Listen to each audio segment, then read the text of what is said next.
Hello friends, मेरा नाम है पोलाश और मैं आज आप लोगों को टैली प्राइम 3.0 के अंदर जीएसटीआर 2B रिकॉन्सिलेशन किस तरीके से पॉसिबल है उसके बारे में बताने के लिए जा रहा हूँ। हालांकि इससे पहले मैंने एक वीडियो बनाया था जिसको मैंने प्राइमरी बेसिक जो रिकॉन्सिलेशन पार्ट होता है जीएसटीआर 2B के अंदर उसको मैंने पूरा डिस्कस किया था। अगर किसी ने वो वीडियो नहीं देखा है तो डिस्क्रिप्शन में उसका लिंक है, उसको थोड़ा देख लीजिएगा क्योंकि वो वीडियो एक बार देख लेंगे ना तो ये वाला जो बात का जो प्रोसेस है ना इसको समझ में आएगा क्योंकि वो बेसिक था और ये थोड़ा एडवांस लेवल का है और थोड़ा और डिटेलिंग है इस वीडियो के अंदर। तो चलिए इसको स्टार्ट करते हैं। तो जैसे कि मैंने पहले वीडियो में भी बताया था, टैली प्राइम 3.0 के अंदर जीएसटीआर 2B रिकॉन्सिलेशन नाम का एक रिपोर्ट दिया गया है। तो चलिए इसको गो टू से जाके उसको ओपन कर लेता हूँ। नॉर्मली मैं जीएसटीआर 2B लिखता हूँ तो यहाँ पर आ जाएगा। ठीक है, तो जीएसटीआर 2B रिकॉन्सिलेशन में मैं गया। उस वीडियो में मैंने मई महीना चूज किया था, यहाँ पर भी मैं मई महीना चूज कर लेता हूँ, मई 2023 का। अब देखिए ये जो रिपोर्ट है ना, इस रिपोर्ट का थोड़ा मैं ओवरव्यू एक बार दे देता हूँ आप लोगों को। यहाँ पर जो ऊपर वाला जो पार्ट है जिसमें मुझे दिख रहा है कि रिकॉन्साइल्ड, मतलब क्या है, ऑलरेडी मेरा रिकॉन्साइल हो चुका है 59। ठीक है, अनरिकॉन्साइल्ड कितना है 24, मतलब क्या है, टोटल मेरा 73 जो बुक्स ऑफ अकाउंट्स के अंदर था उसके अंदर से मेरा 59 रिकॉन्साइल हो गया है। मतलब पोर्टल का डेटा के साथ मेरा बुक्स का डेटा जो है वो रिकॉन्साइल हो चुका है। ठीक है, अब नीचे आपको थोड़ा सा एक बार आएंगे तो कुछ ब्लैक कलर का एक फिगर दिखेगा और कुछ ब्लू कलर का फिगर दिखेगा। ये ब्लू कलर का फिगर कहाँ से आया है? नॉर्मली आप लोग अभी फिलहाल जो जीएसटीआर 2B रिकॉन्सिलेशन करते हैं उस केस में क्या करते हैं, आप लोग पोर्टल से जाते हैं और जीएसटीआर 2B का एक्सेल डाउनलोड करते हैं। ठीक है, आप वहां पर ही आप देखेंगे एक जीएसटीआर 2B का जेसन डाउनलोड करने का भी एक ऑप्शन आता है। ठीक है, तो आपको यहाँ पर जीएसटीआर 2B रिकॉन्सिलेशन का रिपोर्ट ओपन करके यहाँ पर इंपोर्ट वाला जो ऑप्शन है, इंपोर्ट से जाके जीएसटी रिटर्न में चूज करके आपको रिटर्न टाइप के अंदर जीएसटी 2B चूज करना है और वहां पर फाइल पाथ देके जैसे ही आप सिलेक्ट करेंगे तो यहाँ पर आपका ब्लू कलर का जो डेटा है वो आ जाएगा, वो पोर्टल का डेटा है। ठीक है, तो इसके बारे में मैंने उस वीडियो में भी बताया था, तो थोड़ा वहां से एक बार क्लियर कर लीजिएगा। ठीक है, अब यहां पर जो है जो 24 जो अनरिकॉन्साइल्ड पोजीशन के अंदर है, ठीक है, ये वाला जो है इसका थोड़ा क्लासिफाइड हम देखते हैं, क्लासिफिकेशन किस तरीके से पॉसिबल है। इसके अंदर क्या है, 14 ऐसा एंट्री है जो मेरा खाली बुक्स के अंदर है। मतलब क्या है, मेरा सप्लायर ने हो सकता है कि आइदर वो भूल गया है और उसको जानबूझकर डाला ही नहीं है, ऐसा भी हो सकता है। और हो सकता है कि मेरा अपना ही बुक्स ऑफ अकाउंट्स के साथ कोई ना कोई मिसमैच हो गया है, चाहे वो वाउचर नंबर हो चाहे दूसरा कुछ हो। ठीक है, तो चलिए इसको एक बार देखते हैं कि ये वाला जो नेक्स्ट पॉइंट है इसको क्या बोल रहा है। अवेलेबल ओनली इन पोर्टल, मतलब क्या है कि 10 ऐसा भी एंट्री है जो पोर्टल के अंदर तो है लेकिन मेरे पास इधर बिल नहीं आया है या कुछ दूसरा रीजन हो सकता है जिसके वजह से मेरा बुक्स ऑफ अकाउंट्स के अंदर वो एंट्री नहीं है। तो यहाँ पर 14 तो यहाँ पर दिख रहा है, चलिए इसको एक बार एंटर मारते हैं तो ये सारा डेटा मुझे दिख जाएगा। ठीक है, जिसका मुझे अभी तक इनपुट नहीं मिला है जीएसटी 2B के अंदर, ये ऐसा बोल रहा है।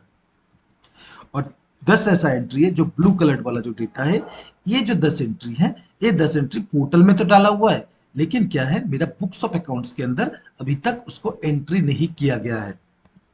अब थोड़ा सा नीचे आते हैं जहां पर मुझे दिख रहा है क्या, ऑल अदर आईटीसी, जहां पर 73 जो है ये मेरा टोटल बुक्स ऑफ अकाउंट्स का डेटा है और 74 जो है ये मेरा पोर्टल का डेटा है। इसके बाद क्या आते हैं, टैक्सेबल अमाउंट। टैक्सेबल अमाउंट में मेरा एज पर पोर्टल का जो डेटा है वो 27 लाख के आसपास है और मेरा जो बुक्स ऑफ अकाउंट्स का वो तकरीबन 28 लाख के आसपास है। ठीक है, यहाँ पर एक जो एंट्री है 594, ये वाला जो एंट्री है ये शायद बाहर से कुछ खरीदा गया था इसके वजह से है। तो यहाँ पर वो वाला जो एंट्री है यहाँ पर नहीं दिख रहा है। ठीक है, मतलब क्या है कि कोई आईजीएसटी का बिल जो मेरा सप्लायर था उन्होंने अपलोड तो कर दिया था लेकिन मेरा बुक्स ऑफ अकाउंट्स के अंदर वो रिकॉर्डेड नहीं है। इसके बाद सीजीएसटी में भी मिसमैच है, एसजीएसटी में भी मिसमैच है। ठीक है, अब यहाँ पर जो दिख रहा है ना मुझे प्राइमरीली कि यहाँ पर टोटल कितना पोर्टल है और यहाँ पर टोटल कितना बुक्स ऑफ अकाउंट्स के अंदर है। अगर मुझे खाली डिफरेंस अमाउंट देखना है, क्योंकि अभी इसको देखेंगे तो इसको तो मुझे माइनस करना पड़ेगा कितना डिफरेंस है। तो इसको अगर आपको खाली डिफरेंस अमाउंट देखना है तो राइट साइड में आपको एक ऑप्शन मिलेगा बेसिस ऑफ वैल्यू। जैसे बेसिस ऑफ वैल्यू में जाएंगे, यहाँ पर एक ऑप्शन आएगा method of showing value from portal, inter मारेंगे। यहाँ पर आपको एक ऑप्शन मिलेगा difference in books and portal value. जैसे आप जाते हैं, सेव कर दिया। अब देखिए यहाँ पर खाली उतना ही फिगर दिखा रहा है जितना का डिफरेंस है। 70,000 का डिफरेंस है तकरीबन टैक्सेबल का, 594 का डिफरेंस है आईजीएसटी का, 3,000 के आसपास डिफरेंस है सीजीएसटी, और एसजीएसटी का भी 3,000 के आसपास डिफरेंस है। ठीक है, अब इसको जो डिफरेंस है वो डिफरेंस ये दोनों की वजह से आ रहा है। कुछ ऐसा एंट्री है जो बुक्स के अंदर है, पोर्टल में नहीं है, और जो कुछ ऐसा भी एंट्री जो पोर्टल के अंदर है, बुक्स के अंदर नहीं। तो ये वाला जो है थोड़ा इलस्ट्रेशन करके अगर देखता हूं तो उसका किस तरीके से आएगा वो चलिए भी एक बार देख लेता हूं। तो इसके ऊपर जाके अगर मैं नॉर्मल एंटर मारूंगा तो यहाँ पर मुझे और थोड़ा डिटेलिंग दिखाएगा, बी टू बी इनवॉइस मतलब से मतलब मेरे लिए जो purchase invoice debit note amendment हो सारा दिखाएगा। इस डेटा के अंदर मेरा खाली बी टू बी इनवॉइस है, तो चलिए इसको एंटर मार लेता हूं। अब देखिए यहाँ पर पहला जो रिपोर्ट आ रहा है ना, ये पहला रिपोर्ट आ रहा है कि मेरा पार्टी वाइज डिटेलिंग आ रहा है। मतलब क्या, हर एक पार्टी का डिटेल्स आ रहा है, और उसके साथ साथ मेरा बुक्स ऑफ अकाउंट्स के अंदर कितना है और मेरा पोर्टल के अंदर उस पार्टी ने क्या है वो दिया हुआ है। मतलब यहाँ पर दो तरीके का रिपोर्ट आपको दिखेगा। अगर आपको देखना है इंडिविजुअल पार्टी वाइज उसको अगर रिकॉन्सिलेशन करना है, ठीक है, तो ये हो गया एक समरी रिपोर्ट जहां पर आपको हर एक पार्टी का दिखेगा, उसके साथ साथ उसका बुक्स का और उसका पोर्टल का वेरिएंस दिखेगा। इंटर मारा तो यहाँ पर उस पार्टी का क्या रिकॉन्सिलेशन स्टेटस है वो दिखेगा। अगर मैं इसमें जाता हूं तो वहां पर भी सेम दिखेगा। ठीक है, अगर मैं यहाँ पर पार्टी वाइज रिकॉन्सिलेशन करता हूं तब जाके मेरा ए रिपोर्ट काम में आएगा। लेकिन अगर मैं पार्टी वाइज ना करके इंडिविजुअल वाउचर वाइज देखता हूँ, मतलब बुक्स का एक वाउचर के साथ और मेरा पोर्टल के वाउचर के साथ, तो चलिए उसको अगर देखता हूँ, जैसे मैं वाउचर वाइज जाता हूँ तो यहाँ पर क्या है, हर एक वाउचर के डिटेलिंग के हिसाब से ये मेरा रिपोर्ट आ जाएगा। ठीक है, अब यहाँ पर मैं जो भी मुझे जिस तरीके से मुझे रिकॉन्सिलेशन करना है, चाहे वो वाउचर वाइज हो चाहे वो पार्टी वाइज हो, तो आप लोग उस तरीके से कर सकते। मेरे लिए जो लगता है अगर मैं पार्टी वाइज करूंगा तो मेरे लिए अच्छा होगा। तो चलिए पहले इस पार्टी वाइज में जाता हूं। इस पार्टी के अंदर गया तो यहां पर मैं देख रहा हूं कि यहां पर मेरा 3 सेगमेंट है, अवेलेबल ओनली इन बुक्स। मतलब ये जो पार्टी का जो डेटा है, बिल मिला है मुझे पार्टी की तरफ से, मैंने अपना बुक्स ऑफ मतलब बुक्स ऑफ अकाउंट्स में एंट्री कर दिया है, लेकिन पार्टी ने क्या है अपना जीएसटीआर 1 अपलोड नहीं किया है।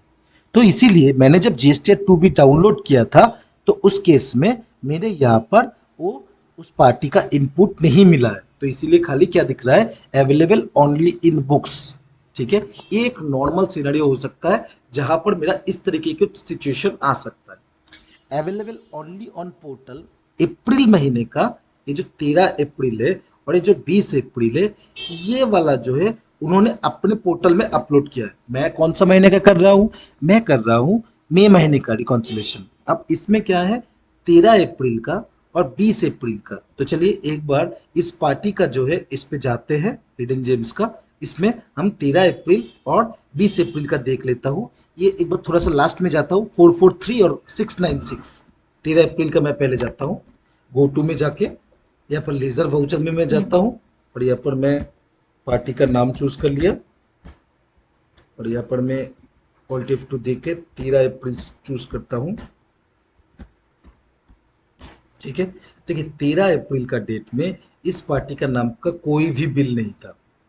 मतलब क्या है, मैंने ये जो पार्टी है, ठीक है, ये जो पार्टी है इसने मुझे 13 अप्रैल का डेट में एक अपना जो है बुक्स ऑफ अकाउंट्स का अंदर में उन्होंने एंट्री किया था इस पार्टी ने, और जीएसटीआर 1 भी फाइल कर दिया था, लेकिन ये बिल का कोई भी इंफॉर्मेशन मेरे पास नहीं आया था, इसीलिए मेरा बुक्स ऑफ अकाउंट्स के अंदर एंट्री नहीं है। तो ये जो दो एंट्री है इसको मुझे अपना बुक्स ऑफ अकाउंट्स में एंट्री करके इसका इनपुट लेना है। ठीक है, तो इसका क्या है, उस पार्टी से बिल मांगना है और उसके हिसाब से मैं अपना बुक्स ऑफ अकाउंट्स में एंट्री कर दूंगा। अब यहाँ पर आते ए वाला पार्टी का, ठीक है। इस पार्टी केस में मुझे और भी अच्छी तरीके से सिनेरियो समझ में आएगा कि यहाँ पर देखिए, यहाँ पर 60 है बुक्स ऑफ अकाउंट्स के अंदर, यहाँ पर भी 60 है, ठीक है। मतलब क्या है कि बुक्स ऑफ अकाउंट्स देखा और मैंने पोर्टल का देखा तो नंबर ऑफ वाउचर के अंदर तो कोई मिसमैच नहीं है, लेकिन यहाँ पर देखिए 27 लाख और 26 लाख है। तो बेसिस ऑफ वैल्यू में जाके मैं इसको डिफरेंस चूज कर लेता हूं। अब यहाँ पर देखिए, यहाँ पर कितना टोटल नंबर ऑफ वाउचर अगर सेम भी हो तब भी मुझे टैक्सेबल वैल्यू टैक्स के हिसाब से मेरा मिसमैच है। तो चलिए इसको इंटर मार के समझते हैं इसका क्या है। जैसे मैं इंटर मारता हूं तो यहाँ पर क्या है, इस पार्टी का रिलेटेड सारा इंफॉर्मेशन मुझे यहाँ पर दिखेगा, ठीक है। अब मैं यहाँ पर क्या करता हूँ, देखिए यहाँ पर अवेलेबल ओनली इन बुक्स और यहाँ पर अवेलेबल ओनली इन पोर्टल, तो ये दोनों का जो डिफरेंस मुझे दिख रहा है, ठीक है। तो पहला क्या है कि यहाँ पर देखिए ऐसा कुछ क्या नंबरिंग या वैल्यू है जिसके साथ साथ मेरा पोर्टल के साथ ये वाला जो है कोई मैंने डिस्क्रिपेंसी आ रहा है। तो चलिए इसको और भी समझने के लिए मैं काम करता हूँ, कॉन्फ़िगरेशन से जाके इसका document number and document date इसको येस कर लेता हूँ।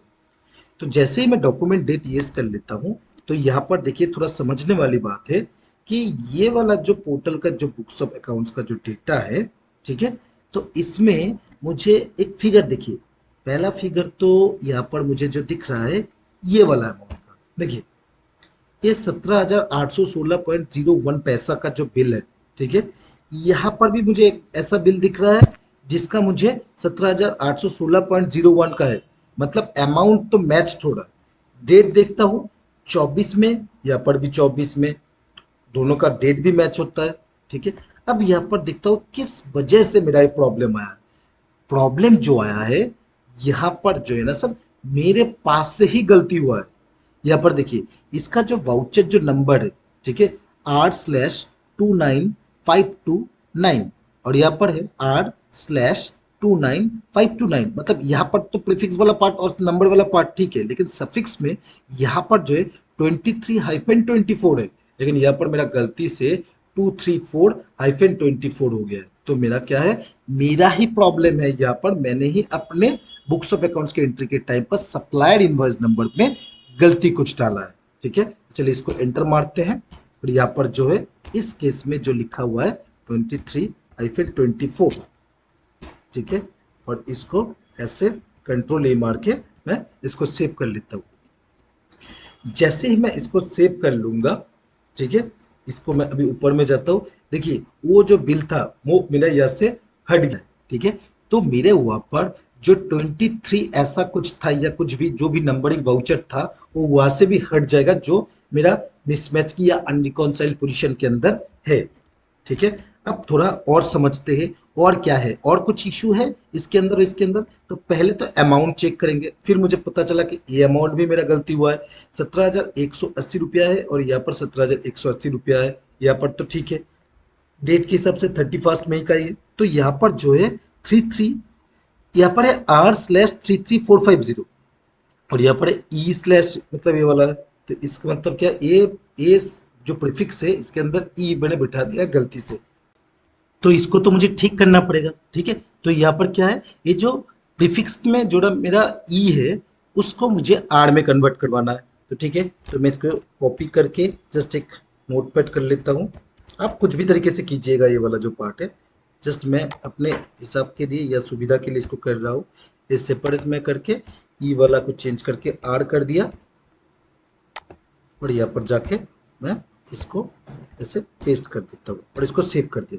तो जैसे ही मैं सेव करूंगा ना तो ये 17,420 का जो है टोटल जो है सेव हो जाएगा, ठीक है।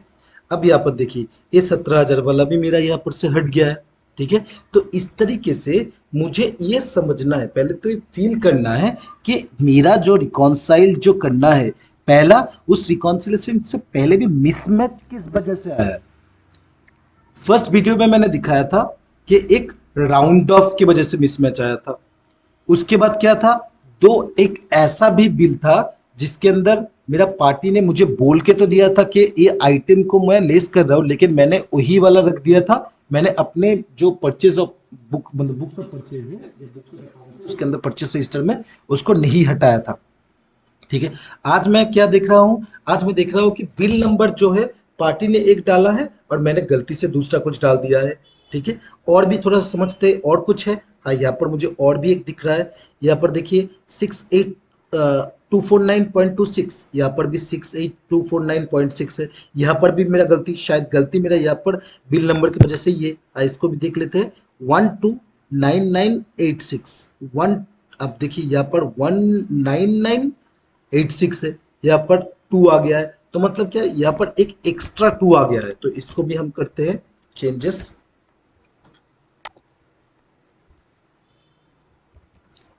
ये मेरा यहाँ से एक एक्स्ट्रा 2 आ गया है, इसको मैं कर देता हूँ।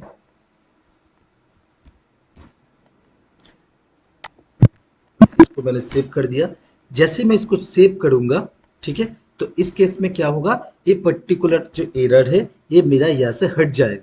ठीक है। और समझते और कुछ है कि नहीं है। यहाँ पर एक है 12,000, ये वाला जो एंट्री है इसका देखिए, इसका 12,075 रुपया, यहाँ पर 12,075 रुपया, यहाँ पर 9 पैसा है, यहाँ पर भी 9 पैसा है। तो मतलब 12,075 9 पैसा, और ये 12,975, तो इसका भी क्या है, इसका भी थोड़ा समझता हूँ कि यहाँ पर 234590 है और यहाँ पर 23490 है, मतलब यहाँ पर 5 एक्स्ट्रा आ गया है, तो इसको भी करता हूं। इसको भी मैं हटा देता हूं। यहाँ पर 5 को मैं हटा देता हूं। इसको हटा के हाँ, इसको सेव कर दिया। तो यहाँ से मतलब जितना सारा एरर आ रहा है ना, मेरा किस वजह से आ रहा है, खाली वो मिसमैच की वजह से आ रहा है वाउचर नंबर का। अब इसमें क्या देखूंगा मैं, इसमें देखूंगा ये 14,161 रुपया का।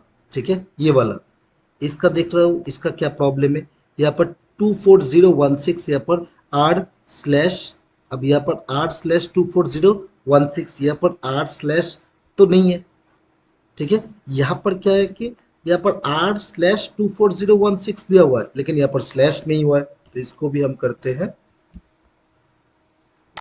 यहाँ पर एक r की जगह पर स्लैश डाल देता हूँ।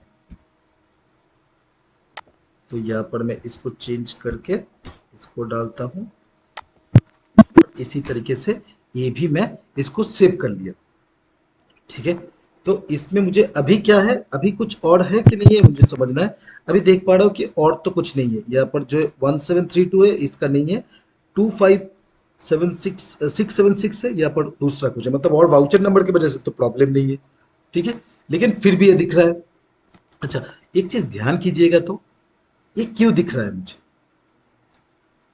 ये इसीलिए दिख रहा है कि यहाँ पर देखिए कोई भी आपका सीजीएसटी एंड एसजीएसटी या आईजीएसटी कुछ भी नहीं है। ये जो गलती है ना, ये गलती मेरा सप्लायर की वजह से हुआ। क्यों हुआ है, थोड़ा इसको समझते हैं। अब देखिए, अगर मेरा यहाँ पर कुछ नहीं है तो यहाँ पर क्या है, नील रेटेड है, जिसका मुझे इनपुट तो नहीं आना चाहिए और नहीं भी मैं ले सकता हूँ। लेकिन फिर भी मेरा यहाँ पर क्यों दिख रहा है, यहाँ पर इस वजह से दिख रहा है क्योंकि पार्टी ने जब वो अपना GST-1 फाइल किया था ना, तो उन्होंने क्या किया था, इस जो पर्टिकुलर जो एंट्री है, ये दो एंट्री है, उन्होंने वो जो एंट्री को B2B का पार्ट में दिखा दिया है। हालांकि अगर किसी बिल के अंदर मेरा कोई भी टैक्स परसेंटेज नहीं रहता, मतलब 0% रहता है, तो GST-1 के अंदर अलग तरीके से एक जगह होता है। ठीक है, जहां पर जाके उसको सबमिट करना पड़ता है, रजिस्टर्ड अनरजिस्टर्ड करके, नील रेटेड कर इनवॉइस का। लेकिन उन्होंने क्या किया है, गलती से, मतलब ये मेरा गलती नहीं, ये मेरा सप्लायर का गलती है, क्योंकि अपना जो सप्लायर है उन्होंने जानबूझकर हो या अनजाने से हो या इंफॉर्मेशन कम की वजह से हो, उन्होंने क्या कर दिया, ये दो बिल को एज ए B2B इनवॉइस दिखा दिया। ठीक है, और B2B के अंदर 0% का एक जगह रहता है, उस 0% की जगह पर ये दिखा दिया। ठीक है, तो ये जो जो पोर्टल के जो आया है, ये तो मेरे पास कुछ गलती है। ठीक है, सॉरी, मेरे पास नहीं, सप्लायर के पास कुछ गलती है। अब ये जो दो बिल है, ये दो बिल मेरे पास अकाउंट्स में रिकॉर्डेड है, लेकिन यहां पर जो है पार्टी के तरफ से अपलोड नहीं किया गया है। पार्टी को मुझे फोन करके इन्फॉर्म करना पड़ेगा कि आप मेरा GSTR1 नेक्स्ट महीने में उसको अपलोड या ऐड कर दीजिएगा। तो ये हो गया इस पार्टी का मैटर। ठीक है, अब यहाँ पर आते ये वाला जो है, चलिए इसको थोड़ा और डिफरेंस भी समझ लेता हूँ बेसिस ऑफ वैल्यू में, तो मुझे समझ में आएगा। देखिए, ये जो पार्टी है इस पार्टी का कोई डिफरेंस नहीं। ये जो पार्टी है इस पार्टी का मेरा डिफरेंस था, लेकिन मैंने यहाँ पर रिकॉन्साइल कर दिया है। लेकिन क्या है, ये जो है, देखिए ये जो दो पार्टी है, ये दो पार्टी का ही अनरिकॉन्साइल्ड पोजीशन के अंदर है। ठीक है, ये दो पार्टी का ही मैंने अपने हिसाब से वो किया है। अब मैं यहाँ पर बैक में जाता हूँ, फिर मैं बैक में जाता हूँ। अब मुझे यहाँ पर देखिए कुछ समझ में आया कि नहीं आया। अब देखिए यहाँ पर जो है अभी तक 14 ऐसा एक एरर है। ठीक है, अब ये पोर्टल का जो डेटा है 5 ऐसा डेटा है, यहाँ पर जो 3 जो है और यहाँ पर 2 है। तो मतलब क्या है, अगर मैं इसको 5 जो डेटा है जो मेरा खाली पोर्टल के अंदर है, जिसके अंदर 3 करेंट पीरियड का है और 2 मेरा अदर्स पीरियड का है, तो चलिए इसको एक बार समझता हूँ। 3 जो है, ये जो दो पार्टी है, मैंने जो पार्टी का मैंने अभी बताया था, ये पार्टी ने क्या किया, मुझे अपना जो फाइल करेगा नेक्स्ट महीने के अंदर तब जाके होगा। ठीक है, और ये तो जो 2 है, तो ये तो 13 अप्रैल का है, जो उन्होंने मुझे पार्टी ने अपलोड तो किया था अप्रैल महीने में, मेरे बुक्स ऑफ अकाउंट्स के अंदर एंट्री नहीं है। तो ये हो गया मेरा क्या, कि पोर्टल का जो डेटा है उसका मिसमैच का रीजन, मतलब 5 जो मिसमैच आ रहा है, मिसमैच मतलब बुक्स अवेलेबल है, पोर्टल में अवेलेबल है, उसका 3 जो है करेंट पीरियड के अंदर है, और ये जो 2 है वो अप्रैल महीने का है।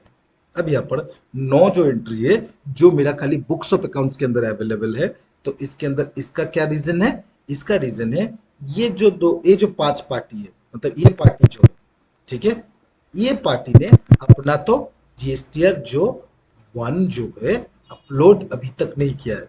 तो मतलब यहाँ पर भी ये दो पार्टी है, मतलब मतलब एक यहाँ पर भी एक पार्टी है जिन्होंने भी अपना अपलोड नहीं किया। तो 2 पार्टी के अंदर एक पार्टी ने अपना जो 1 2 3 4 5 6 7 बिल अपलोड नहीं किया, और एक पार्टी ने अपना 2 बिल अपलोड नहीं किया है। तो मुझे भी इनको फोन करके ये चीज बताना है।